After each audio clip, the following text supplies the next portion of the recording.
High school college വിദ്യാർത്ഥികൾക്കായി കലാസാഹിത്യ മത്സരങ്ങൾ സംഘടിപ്പിച്ച് കോതമംഗലത്തെ കലാസാംസ്കാരിക സംഘടനയായ ഫാസ് 40-ാം വാർഷികാഘോഷത്തോടനുബന്ധിച്ചാണ് മത്സരങ്ങൾ നടത്തിയത്.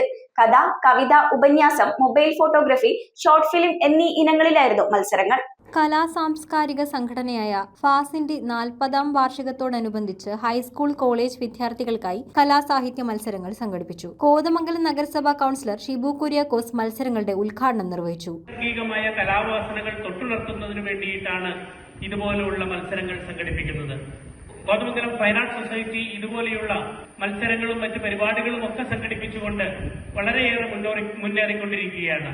ഭാവിയിൽ നമ്മുടെ ഉള്ളിൽ അടങ്ങിയിരിക്കുന്ന നൈസർഗികമായ കലാവാസനകൾ വളർന്ന് വലിയ വലിയ താരങ്ങളൊക്കെ ആയിത്തീരുവാൻ എല്ലാവർക്കും കഴിയട്ടെ. ഫാസ് പ്രസിഡന്റ് ബേസിൽ എബ്രഹാം അധ്യക്ഷത വഹിച്ചു. ഹൈസ്കൂൾ കോളേജ് വിഭാഗങ്ങളിൽ കഥ, കവിത, ഉപന്യാസം, മൊബൈൽ ഫോട്ടോഗ്രഫി, ഷോർട്ട് ഫിലിം എന്നീ ഇനങ്ങളിലാണ് മത്സരങ്ങൾ നടന്നത്. Professor K M Kuriakose, Jelly Shibu, Saji Mathai, Sabu Mathew, Hansi Paul, Jiji Elur, Ninu Saji, Neema Basil, Soni Thomas, P E Sunil എന്നിവർ സംസാരിച്ചു. മത്സരങ്ങളിലെ വിജയികൾക്ക് ജൂൺ 27-ന് ഫാസ് ഹാളിൽ നടക്കുന്ന വാർഷികാഘോഷ ചടങ്ങിൽ വെച്ച് ചലച്ചിത്ര നടനും സംവിധായകനുമായ ജോയ് മാത്യു ക്യാഷ് അവാർഡുകളും സർട്ടിഫിക്കറ്റുകളും വിതരണം ചെയ്യും. News bureau, Kothamangalam. കാലത്തിന്റെ മാറ്റങ്ങളെ ഉൾക്കൊണ്ട് പുതിയ തലമുറയെ കരുത്തരാക്കുന്ന വിദ്യാഭ്യാസം, അതാണ് മൗണ്ട് കാർമൽ കോളേജ് കറുകടം നൽകുന്നത്. നോ ഡൊണേഷൻ, യൂണിവേഴ്സിറ്റി ഫീ മാത്രം. അർഹരായ വിദ്യാർത്ഥികൾക്ക് സ്കോളർഷിപ്പ്, ഹോസ്റ്റൽ സൗകര്യം ലഭ്യമാണ്. നിങ്ങളുടെ സ്വപ്നങ്ങൾക്ക് ശരിയായ ദിശ നൽകാൻ മൗണ്ട് കാർമൽ കോളേജ് കറുകടം.